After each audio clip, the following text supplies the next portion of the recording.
Okay, so welcome everyone to our first panel of SaaS Tiger, and the panel is titled Creating Opportunities in Difficult Times. And we're all experiencing difficult, challenging times all over the world due to COVID. At the same time, we see some companies that are still growing, still creating new opportunities in their marketing and sales departments, still investing and still improving their products, and are overall continuing business as usual. So the question is, how do they do that? What are some best practices or lessons or tricks we can use to navigate through these difficult times? And to answer this question, we brought to you four distinguished sales and marketing experts who are all leading the growth and sales efforts of fast-growing companies. We have Eilon from Gong, Tamir from Bringg, Einat from Namogoo, and Nir from Monday.com. So first, welcome everyone. It's great to have you here at the first edition of SaaS Tiger. Thanks for inviting us.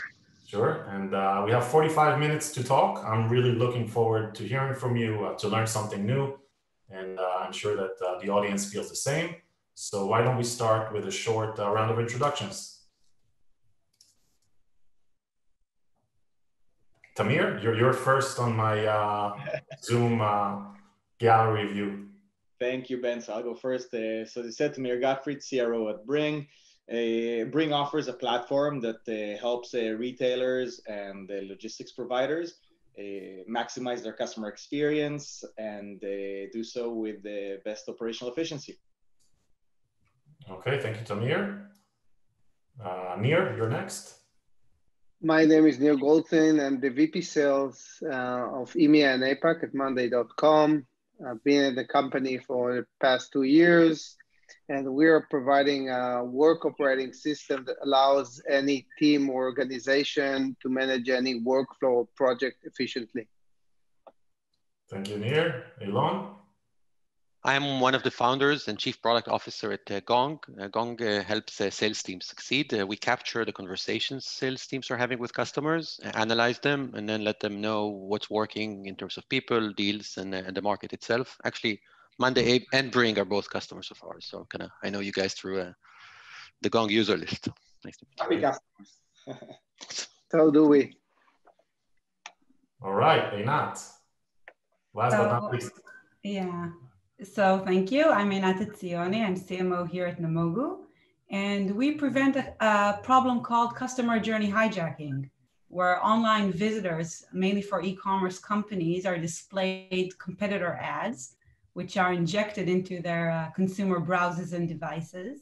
So we help e-commerce companies eliminate this distraction and offer a distraction-free customer journey, which has direct impact on e-commerce revenues, conversion rates, and other e-commerce KPIs.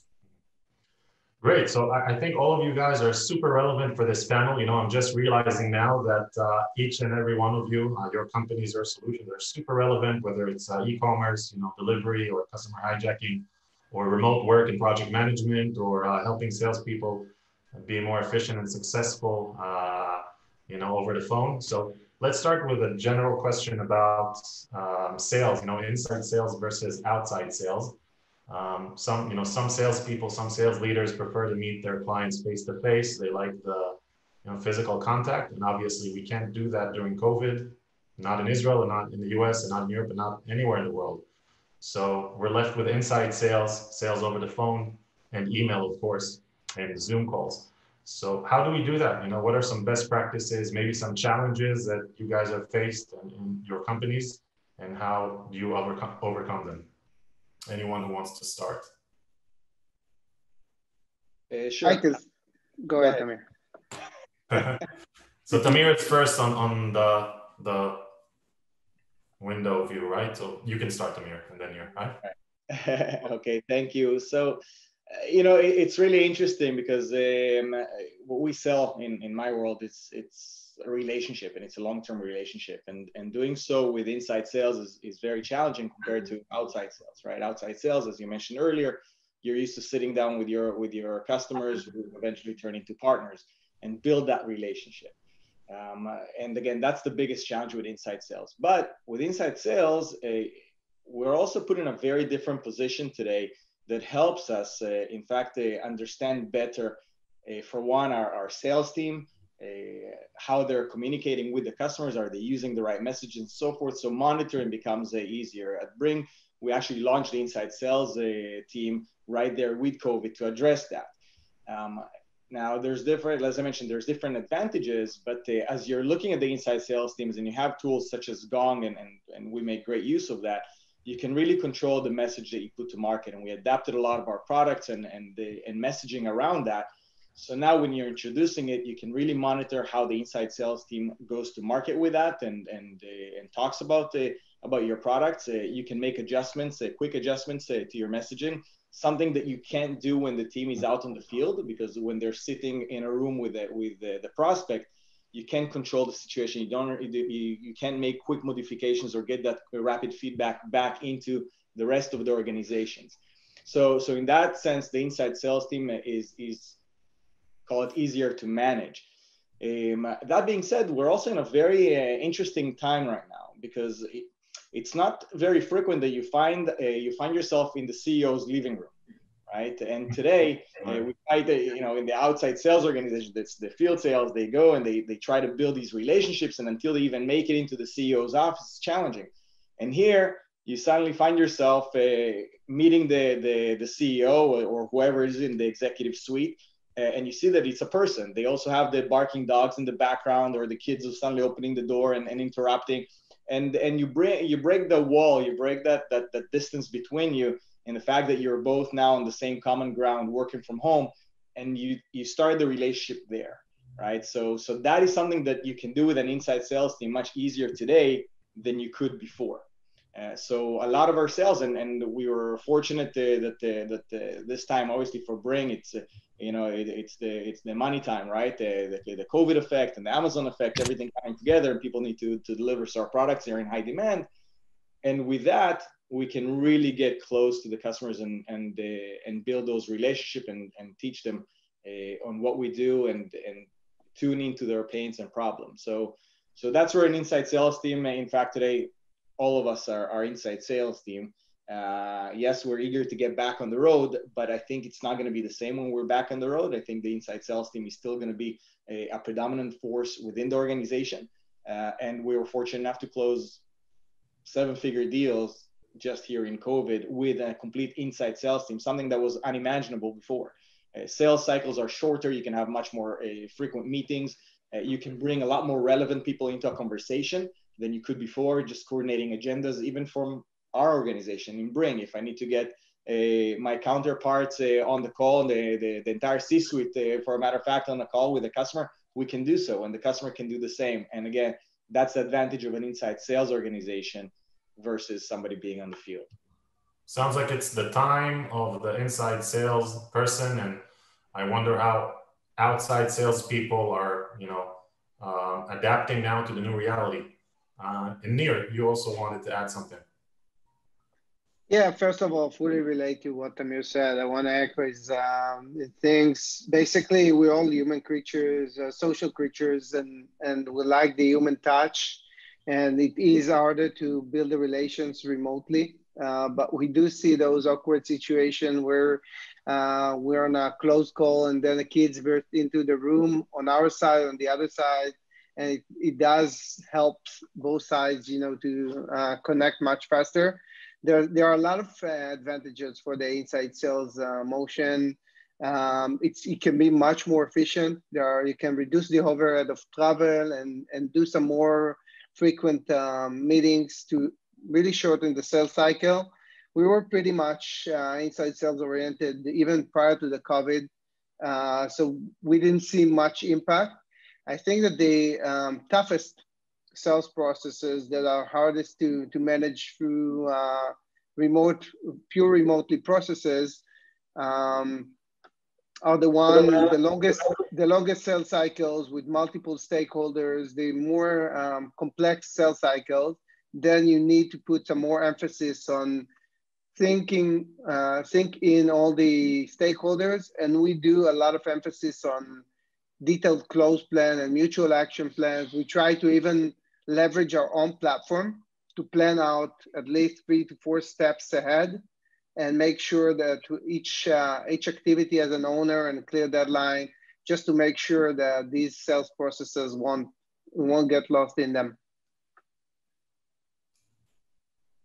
So Eilon, you also have your own, thank you, Neil, for Gong, your own sales efforts, and you help, obviously, sales teams around the world, sell better, and especially during COVID, and inside sales teams. So I'm sure you have a lot to share about Yes, I mean, from a Gong perspective, we started as an inside sales organization. So the field sales for us is a natural extension of that. So we kind of got used pretty quickly to the fact that everybody's now inside.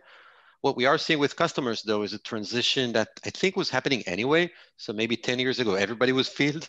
And maybe a year ago was, I don't know, depending on the companies, a portion was field. And now, like in many other places, things just accelerated.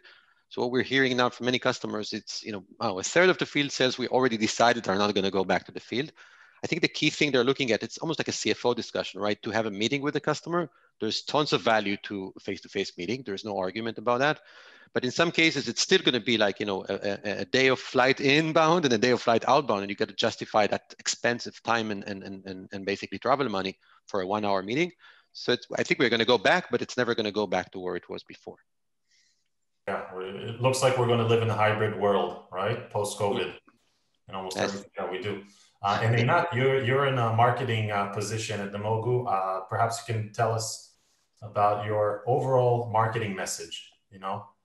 Did you have to adjust it, due to COVID, or is it still business as usual in terms of your overall marketing message? Yeah, so actually for us, it was a very interesting time since our target audience are e-commerce companies.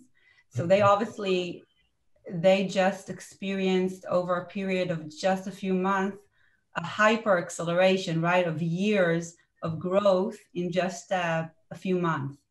So we really had to react fast and react to the challenges that they were facing. So they were facing this spike of first-time users that never shopped online before or never shopped on their e-commerce, on their e-commerce store before.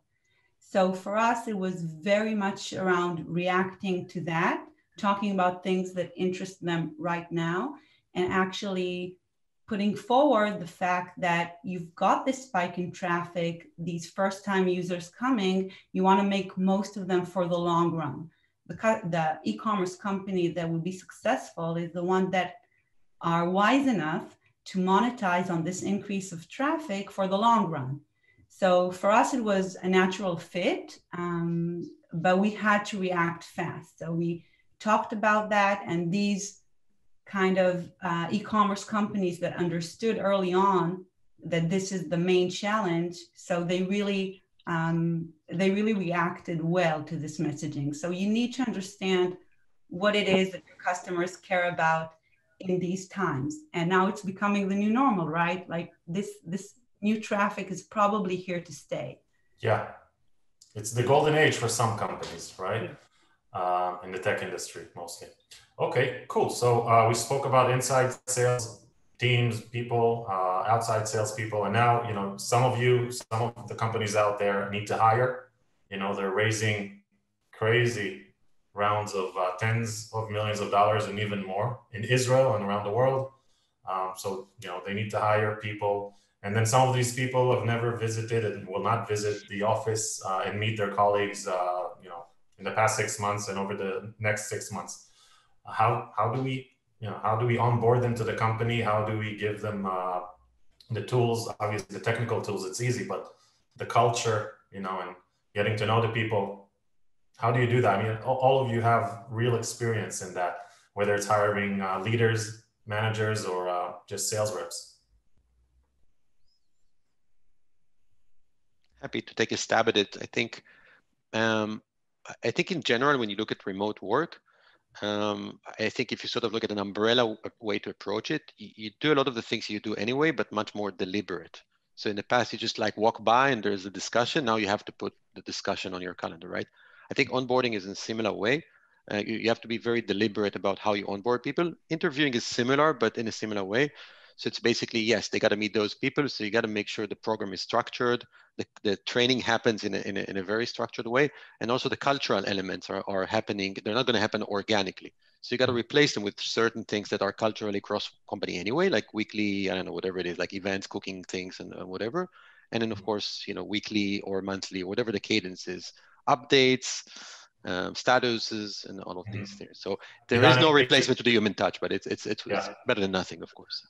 And have you done anything interesting at Gong? I think you mentioned cooking or some cultural activities. Yeah, we're doing all sorts of, like, anywhere from cooking to yoga classes to meditation classes to mindfulness to, I mean, those, like, we can't even count all of those things. Amazing. I want to work for you. So with the kids, even making classes with the kids, it's all part of creating the equivalent of like having lunch together. I mean, there's no, it's not a real replacement, but it's kind of doing a reasonable job in trying to replace all of that. Yeah. So I have something fun to share that we've done at Bringg. A big part of Bringg, so our founders were big runners. I'm a big runner. And we always encourage our employees to go out and challenge themselves, do something bigger and more challenging that they've done before. And we express that through running, and we help them sign for different races, whether in Tel Aviv or in Chicago or wherever. And this year we said, we can't do those activities together. And how can we instill more of our culture into people that join the company? And if we're just looking at my sales team, we almost doubled the sales team in the past 6 months. So what we decided to do is actually launch a Bring Good, which is a virtual race, a virtual charity event. We picked a charity, the Ronald McDonald House Foundation, and Bring contributed X dollars for every mile run. And in fact, this is the weekend where people are running. And we extended that not only to the Bring employees, but also to our customers, our selected customers, and the board members alike. So it was really, really interesting to see how everybody's sharing the experience over this virtual race, virtual event, challenging themselves to do something extraordinary, sharing their stories. And when we really created this community where everybody gets together. So that was one way of us instilling culture into the newcomers into the Bring that never met anybody. And suddenly they get to share these fun stories with their colleagues. But I think, as you said, it's a big challenge to onboard somebody culturally into the organization. I think today it's easier to really monitor their onboarding and training. As you say, if you do it very structured and you can really measure and you have a solid onboarding plan in place, that's easy. But the culture, that's the trick. And for me, it starts also in the interview process that we've changed our ways. So we used to have this take-home assignment, and they used to come and sit in a room and present their take-home. Today we modified it, so it's obviously done virtually. We are looking for the same things as before, but also putting a big emphasis on the dedication and cultural fit. Because when we are able to go back and meet in person, you really want that person to be well adapted into the organization. And to that, again, being virtual, you can have more people sit in the evaluation committee of the person that is actually delivering the home assignment. Get together afterwards and make the decision, and we can turn around decisions pretty quickly because of that. Right. You can have anyone, right? They just need to put it on their calendar and decide that it's important for them to see the person. Or watch the recording. Yeah, exactly. Or that. Okay, so we have cooking, meditation, yoga, running, doing good. So Nir, Einat, anything you want to share? Yeah, we had the opportunity to open 3 new sites during the peak of the Corona in San Francisco, London, and Sydney. So in terms of the hiring process, it all obviously went virtual, which I find quite a few advantage for that. We talked about the transition to inside sales, and now we get to really challenge the salespeople in the way they're about to sell. So those candidates who were great in a face-to-face, bringing energy in person, but couldn't really bring that present into the online virtual world. Now you really get to see them demoing and running a sales simulation virtually, which I find really natural to the process. In terms of culture, fully agree. We're putting a lot of emphasis on different routines, starting from team lunch, team evenings or meetings in person when situation allows, as well as company meetings, fun activities, and so on.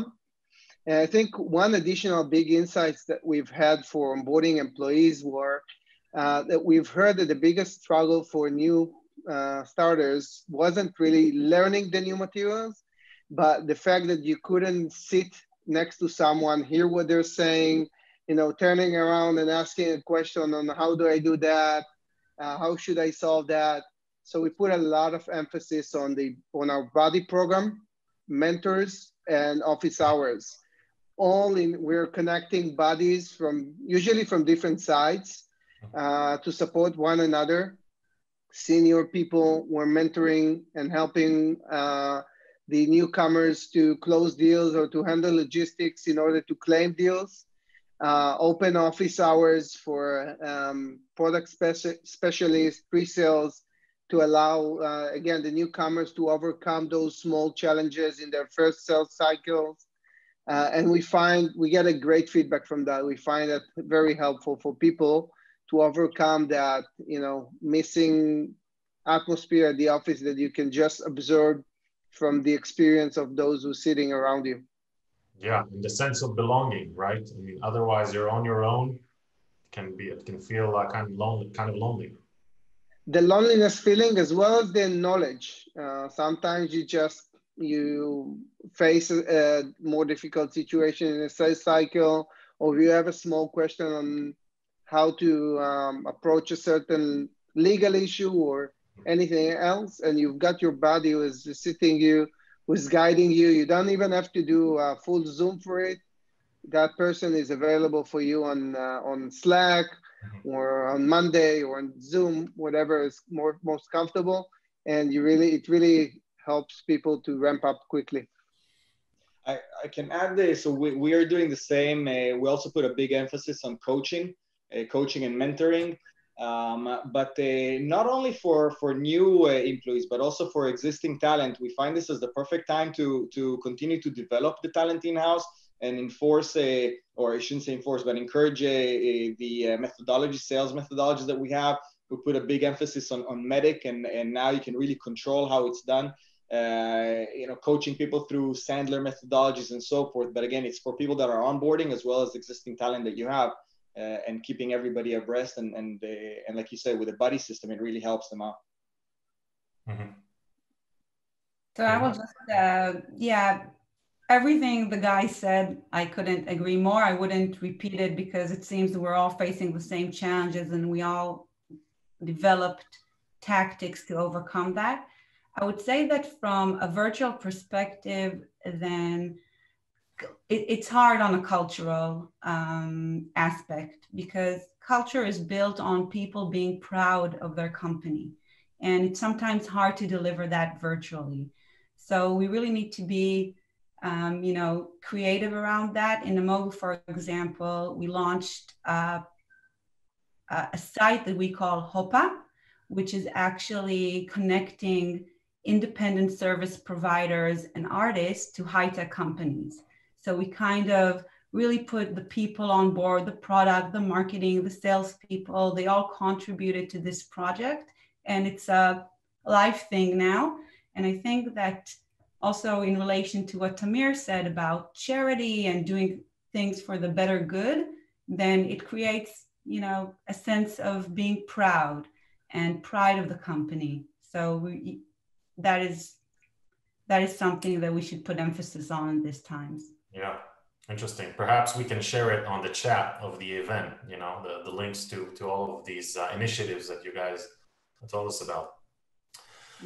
Okay, great. So again, sounds like everything is working, or at least you're able to adapt to the circumstances. However, there are some challenges, right? We can't deny it. And let's talk about these challenges and how to overcome them. So whether it's in marketing or sales, when we reach out to our clients or they reach out to us, they start talking business, and some companies are very specific about their offerings, like we don't have discounts, we never have discounts.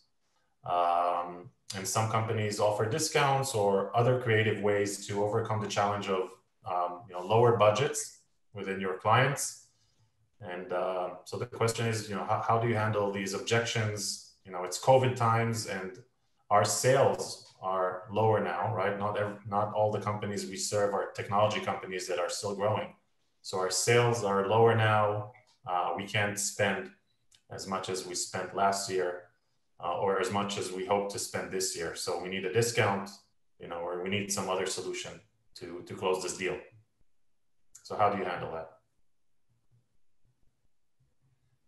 Do you give discounts? Do you have other creative ways to really solve and close challenging deals when clients don't have the budgets or are not willing to pay as much as they were willing to pay before?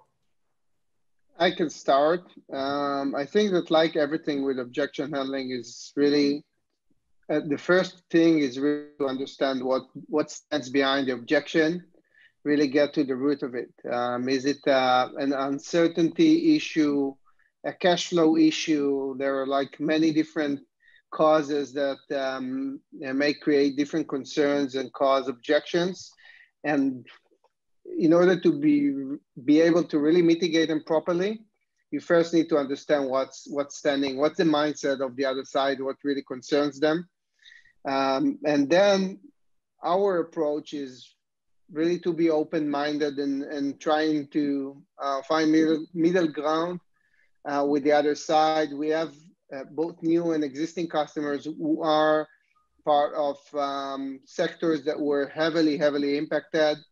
And in those situations, we were more flexible in terms of cash flow or things like that. We had seen a lot of businesses that were concerned about uncertainty and will they need to go or to let their people go on another unpaid leave. And in those cases, we were able to be more flexible. If another situation like that would come, we will show the flexibility in terms of the license. I think that when you're trying to build long-term relations with your customers, standing on their side and their toughest times would definitely pay off.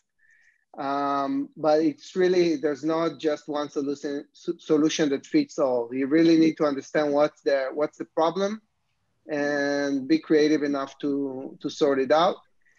And I think that just one last insight or understanding from me is that many companies would see COVID time as a big opportunity, a big business opportunity to thrive.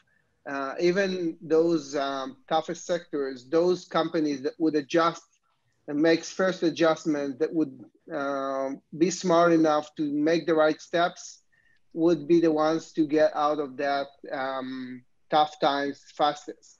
And we speak about it with our customers and try to create mutual long-term plans together and sort out the challenges in the shorter period.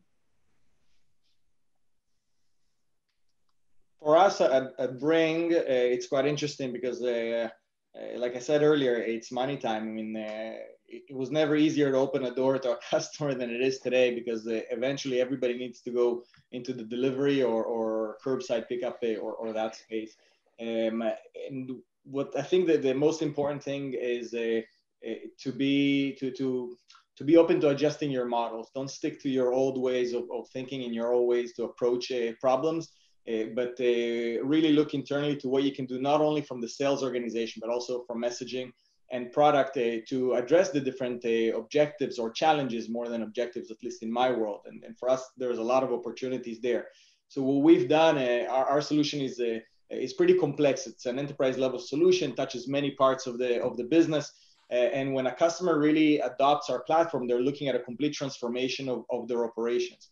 And here it became from this complete transformation into enabling the business to stay afloat, right? To serve new customers. So we looked at our product and we said, okay, what can we do to make it a simpler to adopt?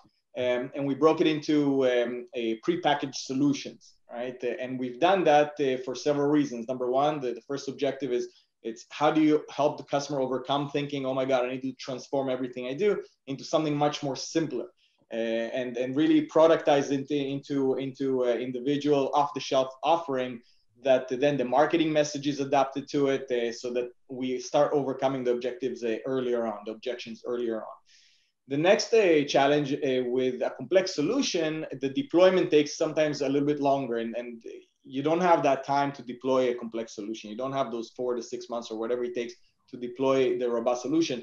And with the off-the-shelf offering, we can really go in and get a customer up and running much quicker. And for them, that means money, right? So the objection is that, well, I don't have money, or I'm tight on budgets. Well, you can start packaging them into smaller bundles, right? And then your pricing can adapt, and you can make it more easier to land the account and worry about the expansion later down the line. But it's really easier to start, get them going, get them live quick because the solution is simpler.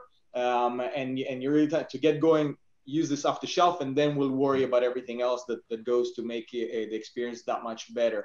And then your whole customer success practice comes into place because they also need to adapt in order to help the customers. But the number one objection is obviously budgets and timing to deploy a solution. And we address that by really modifying our technology, modifying our platforms to adapt to these, modifying our messaging to adapt to this, and modifying the commercial models as well.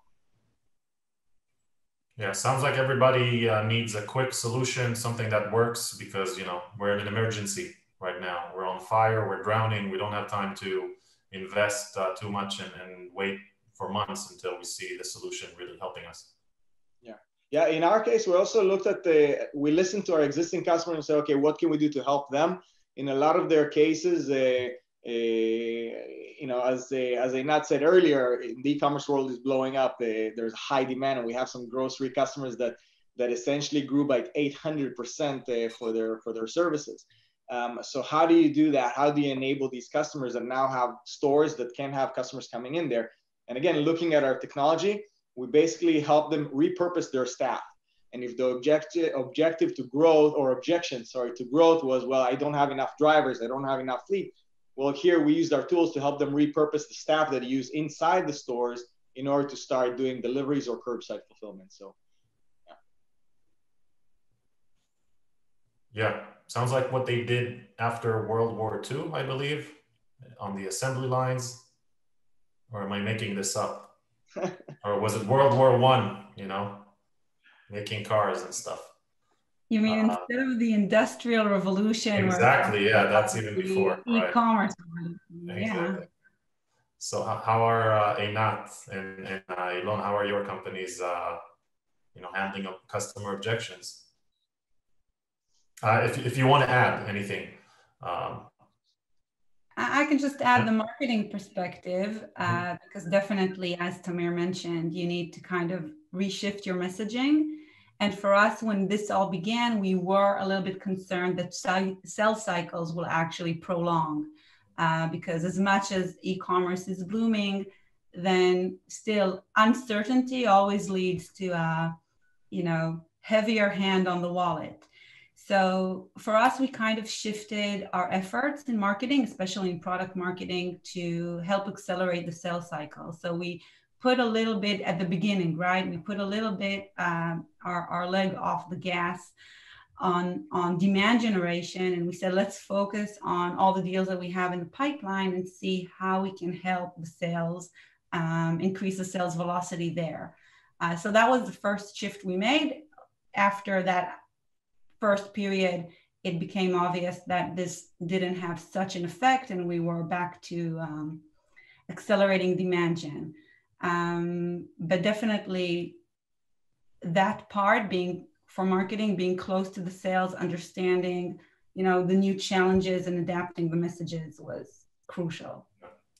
I want to ask you one more thing, Einat, about, as a VP marketing, for you and your colleagues, you always need you spend money, right? You don't convince perhaps your clients to bring money to the company, but you have to spend money.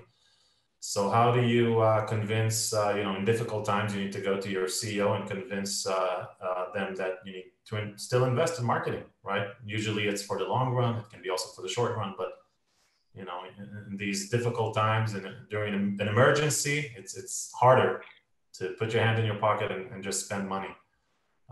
And maybe it's easier to focus on sales and on fixing things, fixing your product, and dealing with the urgent stuff. So how do you do that? How do you convince your CEO to keep spending money so that you can reach your own targets, marketing targets?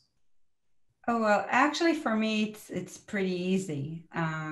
If I need to work for a CEO in a SaaS company, that I need to convince him to spend marketing dollars, They're in the wrong place.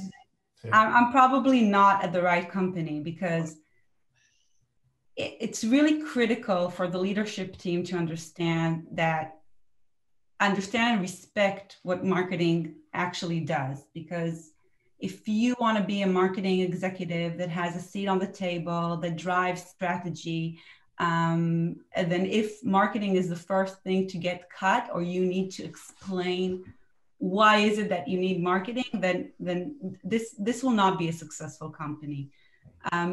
The first thing you need to do, people, they buy a brand before they buy a product. So and actually building a brand makes the customer acquisition cost lower. So that would be my, if I had to convince, that would be my first statement. Yeah. Anyone want to add? I mean, you're all, I'm sure, involved in these conversations, where to spend our money. R&D, marketing, hiring salespeople. What happens? SaaS business, especially high growth SaaS business, is almost like a parachute. You can't just like pull one cord and expect to sort of continue. So I think it's operationally, you have to balance all of them. So I think just like focusing on one versus the other is in very few cases going to yield the right result. You just have to balance it. In some companies, we grow very fast, so it's growing everything. But if unfortunately we had to stop, it would be stopping everything, but sort of trying to weigh everything and make it all align. I think that for us as well, for the Monday.com leadership, and especially the founders, are very close to marketing as well as other areas in the company. And it wasn't a question of should we cut marketing budgets, but more as to maybe how we should tune it better. A good example was the budget for the offline campaign, billboards, and events. We diverted it to other channels like podcasts, like YouTube channels, virtual events, and so on. But for hyper growth SaaS companies, marketing is an essence in order to be able to continue growing fast. Yeah, I second everything that was said here. I think also you don't look at necessarily at where can you get budgets from, but how do you reallocate them, even from within the marketing department? If before you did in-person events and many more events, today you don't, so you can repurpose that money towards other campaigns that you run. You're saving a lot of money now on travel, especially if you're a business that has a lot of people doing the travel. I mean, heck, if you just tell the CEO to stop traveling for 5 months, that's it. You can run a year of marketing campaigns, right? But yeah, so it's repurposing funds into different areas, and us also at Bringg, we see marketing as extremely strategic for our business, our growth, and our branding. Mm-hmm. Okay, great. So look, I think we have about 10 minutes left, and I wanted to ask you a few more questions, not necessarily related to COVID. Okay, so 80% of our viewers are from Israel on average, so shalom. We're doing this in English because, we at People and Computers wanted to open up our conferences to visitors from all over the world, whether it's in-person events or virtual events. So we're still speaking in English, and we have 20% from all over the world. But let's talk about cultural differences, harmonizing the different cultural differences of Israelis who are known to be more direct, sometimes even aggressive, to people from other countries around the world who are indirect and sometimes use softer sales techniques in communication. So all of you have experience in that. You have sales leaders all around the world. You have different offices. How do you really harmonize the differences in cultures? And you probably have ways to even use it to your benefit and win. I can start here. I think there are a lot of advantages for us Israelis being straightforward and direct. People talk about the Israeli chutzpah, that we don't wait for the opportunity to knock on the door. I think that the most important thing in order to make it an efficient thing and not becoming a disadvantage is don't confuse directness with being impolite. I think that as long as we're direct and transparent, customers or most customers can appreciate that. But that shouldn't be confused with being impolite, with being intrusive in some cases for our customers, asking the wrong questions or speaking inappropriately. As long as you keep, first of all, these rules, in most cases will become an advantage. And awareness and knowledge about different cultures. When I'm speaking with someone, and it can be in the Nordics or in Asia or in different cultures, we're trying to train our people to understand the different cultures and what their different expectations. But I think bringing our Israeli flavor to the deal has a good potential for good advantages, as long, again, as you don't become impolite in the process and you don't bring rudeness to the table. Yeah, I agree with that. I think professionalism is the number one thing. My view on it is that the world of Israelis versus not Israelis, it can't be Israelis versus Americans or versus French or versus Indian, because today, especially in the United States, you have multiple cultures within one organization, and we come across a lot of maybe Indians in our space, in the technology space, and they're very direct, just as the Israelis. Or even the French are. So it really depends. I think the most important is to adapt yourself to, first of all, how the customer behaves, and you can do that in different ways. I strongly believe in having boots on the ground, or at least same culture people attending to them. But with that being said, there is something about the Israeli directness and curiosity, and again, it's not impolite, but it's really something that we have conviction and believe in. We want to really push on to others, right? But how do you do it while you remain professional? And I think that's where the local culture and using, so for example, at Bringg, apart from me, all the sales team in the US, they're pretty much Americans. But at the same time, they use the Bringg culture that we instilled in them to have more direct conversations, to challenge the customers more. And again, using different methodologies help control that environment, right? And monitor the environment. At the same time, remain professionalism is at the forefront.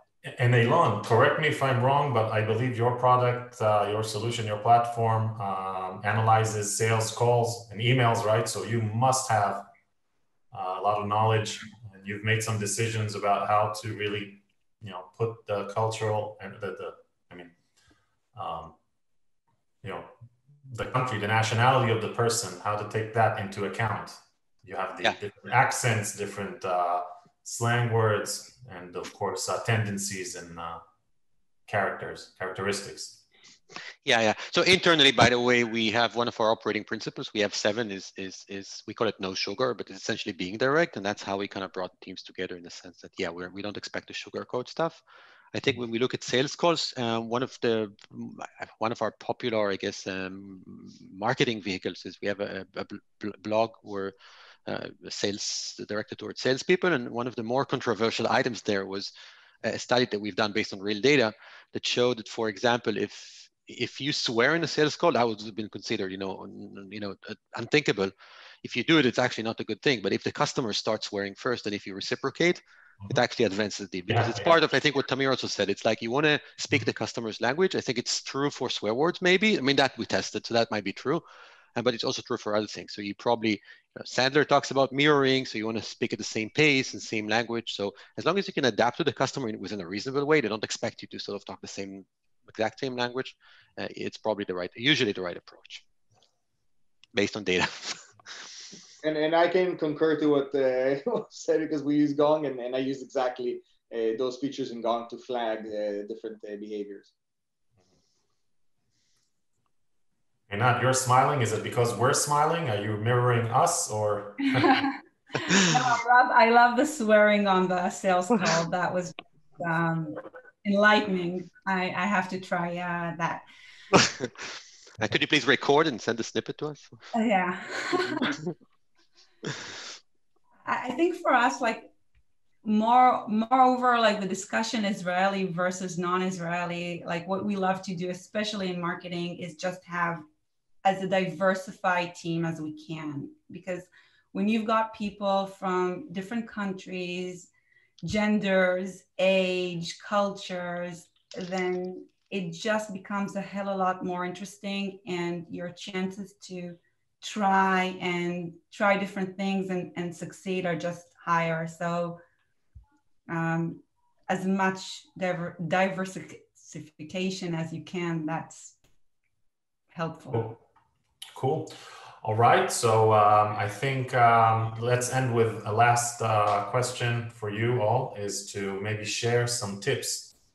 You know, our audience, we have SaaS company founders, or those who are hoping to start a company, those who are already working at a very young, maybe 1 or 2 year old SaaS company, and they want to grow fast like you guys are growing and have been growing for the past 4, 5, 6, 7, 8 years. So maybe 1 or 2 tips you can share. Doesn't have to be related to COVID, of course, anything.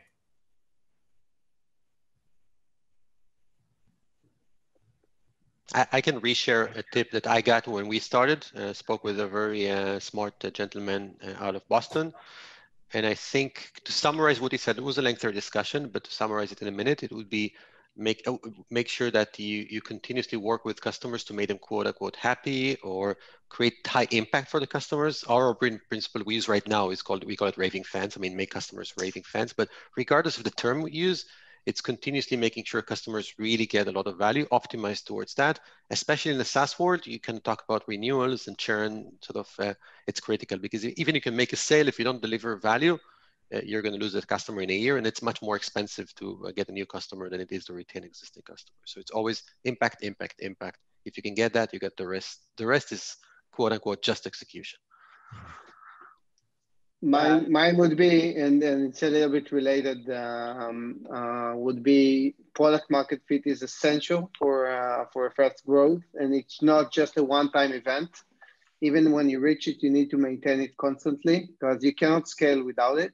You can sell without it, but you won't be able to maintain customers, and you won't be able to grow fast. So constantly make sure that you have a product market fit, that your customers see the value in the product, that you're competitive. And the second one would be to be agile. It's I know it's a vague terminology, but constantly assess what needs to be adjusted. We, for example, in the sales group in Monday, we constantly assess what we need to adapt, what we need to change. We run different tests to see if we can modify our sales techniques or address different markets. Or maybe structure the sales team differently, and we constantly make changes to adapt and to become better.